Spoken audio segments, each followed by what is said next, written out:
Saudara-saudara yang terkasih di dalam Tuhan, kebenaran hari ini berjudul kemerdekaan yang sesungguhnya.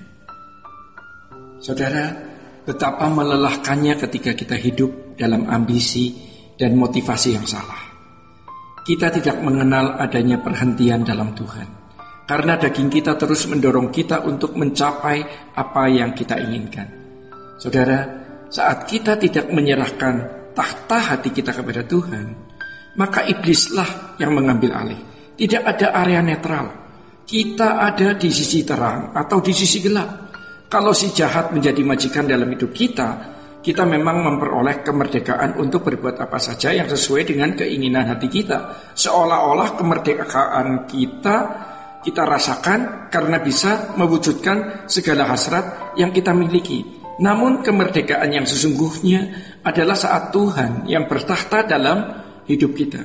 Ya, kita baru bisa dikatakan merdeka yang sesungguhnya apabila Tuhan yang bertata dalam hidup kita. Saudara, memang seolah-olah bukan kebebasan yang kita peroleh karena seperti ada belenggu tidak bisa lagi merdeka melakukan segala sesuatu yang kita ingini. Ya.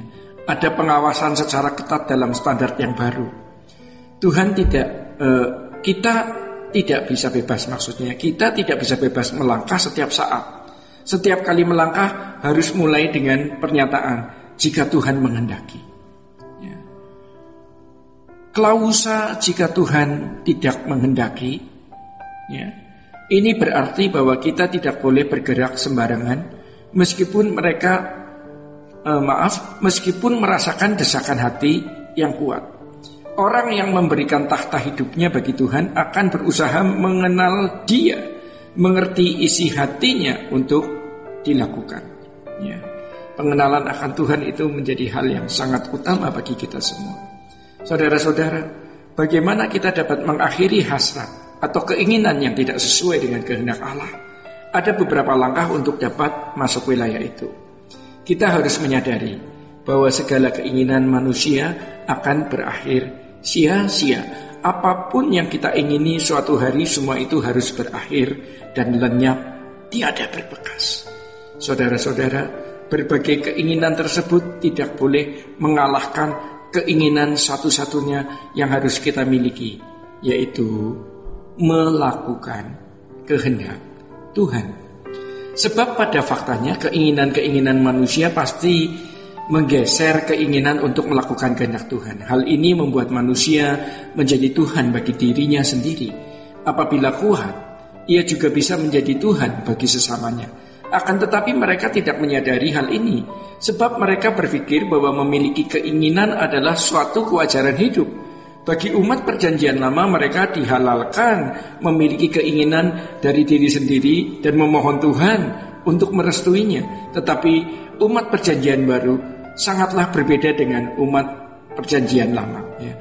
Bagi umat perjanjian baru, mereka dipanggil untuk memuliakan Tuhan dalam dan melalui segala hal. Ini berarti mereka harus hidup untuk kepentingan Tuhan sepenuhnya. Saudara-saudara yang dikasihi di dalam Tuhan, hidup untuk kepentingan Tuhan berarti memiliki kepekaan untuk mengerti segala sesuatu yang Tuhan inginkan dalam hidupnya untuk dilakukan. Hal ini tidak hanya ditandai dengan jenis kegiatan yang dilakukan.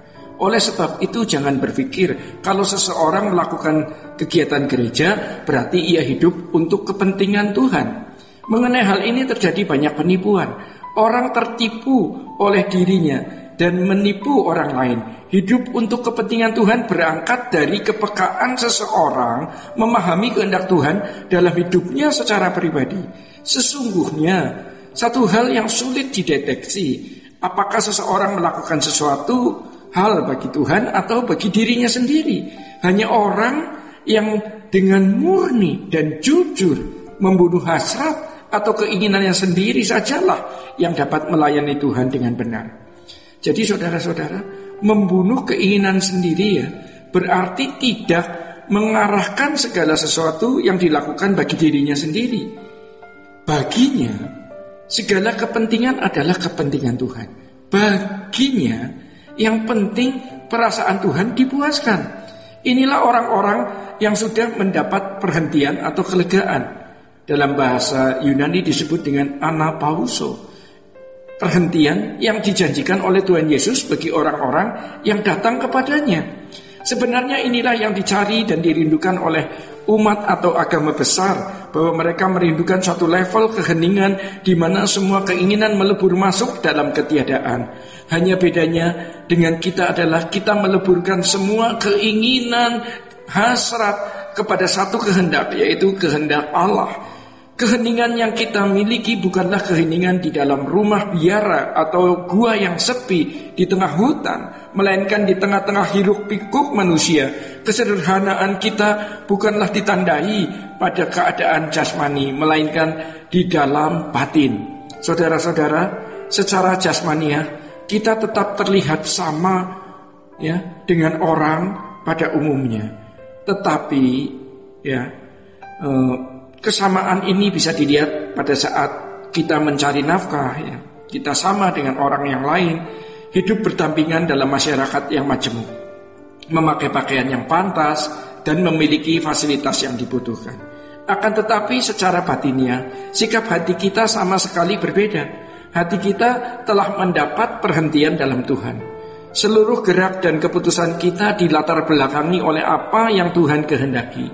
Tidak ada bagian hidup yang kita sisakan bagi diri kita sendiri. Motif kehidupan kita semata-mata terarah pada apa yang menyenangkan dan memuaskan Bapa, sehingga seluruh rencananya dapat digenapi oleh kita dan dapat digenapi oleh Tuhan itu sendiri.